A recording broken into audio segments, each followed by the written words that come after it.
guy playing for Coach Baldwin to call plays. He's a guy who's won a national championship calling plays. I believe they had I'm pretty confident, I'm not a stat guy, the 5th best passing offense in all of Division I AA last year, turning a triple option team into a pass-heavy team, which is remarkable that he can do that in that short period of time.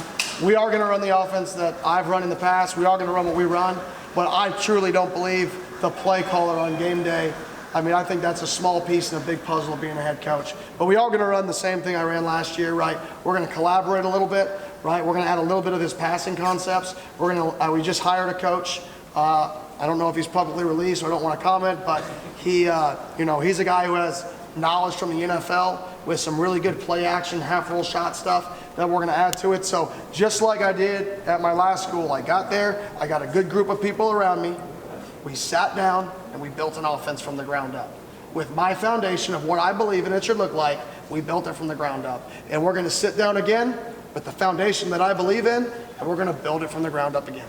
Was there any part of it thinking, I'm first-year head coach, I'm going to have enough on my plate on game day? I don't need to be calling plays. 100%. 100%. Yeah, I'm not naive that I'm new to this. Anybody who says they have all the answers actually has none of the answers, right? So I'm trying to surround myself with people that have more answers that when I have a question that they can help me with. What was the most just real quick. Well, Mike Norvell, he called plays at Memphis and Florida State, and then Gus did too. So, I mean, was there any certain reason that you decided, or any lesson that you learned, so okay, I need to do this differently? I mean, I'm not going to get much into the past and all that stuff. I think, some places don't release who the play callers are on staffs offensively. I don't want to do that. I want to be behind Coach Baldwin because it's going to be a collaborative effort. And I know we're going to build this offense together. And, I've talked ball with him multiple times. He's one of the smartest people I've ever spoken with, right? And I think sometimes people get lost in, what the background is or what school you came from. Usually, if you're at a better school, you're going to have a better offense. That's just kind of the nature of the beast, right? Just like if you're in the NFL and you've coached Tom Brady, I'm pretty sure you're a good OC as well, right? That's kind of the nature of the beast. He is a phenomenal football coach, right? I am ecstatic to have him on staff. What was the most important when you went to accumulate your coaching assistants? What were the most important factors you were looking for? Number one was great people, right? Number two was they cared about their players, right? And three was good football coach, smart. There are a ton of really smart football coaches. There are a ton. They're all over the place, right? There are some in high school, a ton. There's some in Division I AA, some in D2. They're all over the place, great coaches. But what makes a special coach is somebody that can communicate to the player, somebody a player will play hard for, and somebody they can trust, right? To me, what I just described was just a good person, right? If you're a good person and you care about people, your players see that you care about them. So what I tried to bring in was people who care about people that are also really smart football coaches. And if you care about people, if you're good with people, as long as you put in the work, you're going to be a good recruiter because all recruiting is relationship building. What are the main things that you have to get accomplished between now and spring football? Now in spring football, one, we're going to have to add some pieces to the roster, right? Right now we have roughly 60, 58, depending on the day in the portal, right? How many kids on our roster? So we've got a lot of spots to fill. But I think the biggest thing is just the culture of the program, understanding what the work is going to look like. Like I told all of our guys when I met, you're going to have more fun than you've ever had playing football in your entire life if you do things right. But we're going to hold you accountable. And you're not going to like the pieces of when we hold you accountable. My dad went to the Naval Academy. I know that there is a fine line between right and wrong. And that's how I operate. And if you do things right, you're going to have more fun than anybody in the country.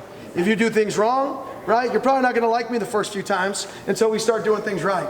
And that's really the culture we're trying to build is we're trying to build good men, trying to build good people that work hard and have a lot of fun, fall in love with the process of work, like I said in my press conference. So the most important thing, yes, we need to add to the roster, but the most important thing is the culture of what the work looks like. Because winning teams practice a certain way, look a certain way, work a certain way. That's the number one thing we're trying to get to. And how did the players in general, not what you said to them or they said to you, but in general, how do you feel that they've responded to the message and maybe feel a little more upbeat headed into spring ball? Yeah, I think they're excited. You know, they all leave my meeting room. Most of me might leave the meeting room excited, but I also know that, you know, most kids, if they didn't leave exciting, weren't going to tell the head coach they weren't excited. So, I mean, for the most part, I feel like our guys are excited. I think they're energized, right? I think they're ready for the challenge, because that was part of it. I challenged them all that we're about to put in a lot of work, right? This is going to be the hardest thing you've ever done. So I think they're excited for the challenge, right? But you're going to have to ask them their real opinion, because, I mean, they may tell me whatever I want to hear right now. Do you have an idea of what your roster looks like, what your strengths are, what your weaknesses are, just because of all the turnover going back and forth? I think it's hard. I think at spring we'll get a better clue when I get to see kids in person. I think if I commented right now, it'd be too premature.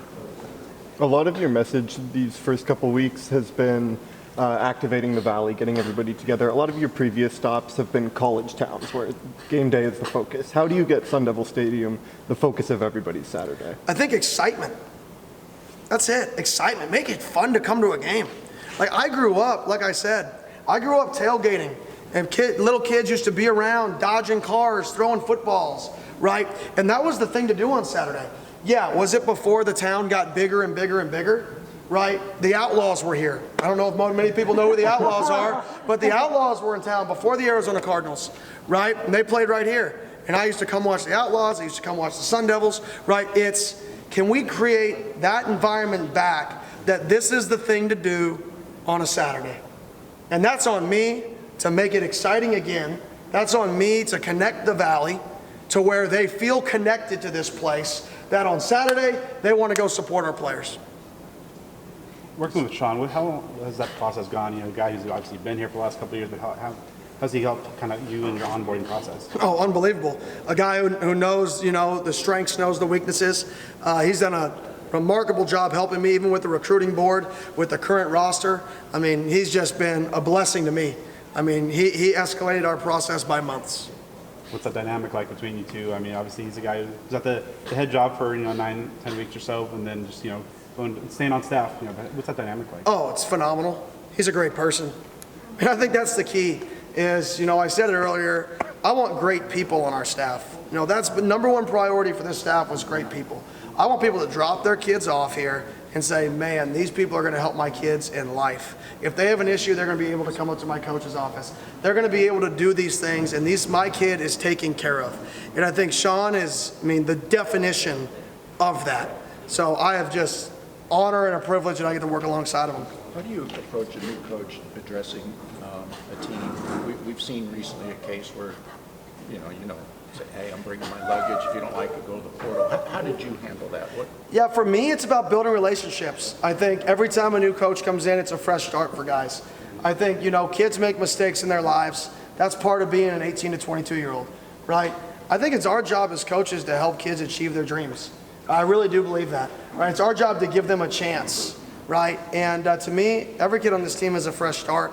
I'm going to help try to get them to achieve their dreams, achieve their goals, because I firmly believe, and I'm a living testament to it, every day I would wake up and go to work and try to help the person I worked for be the very best at whatever they could do.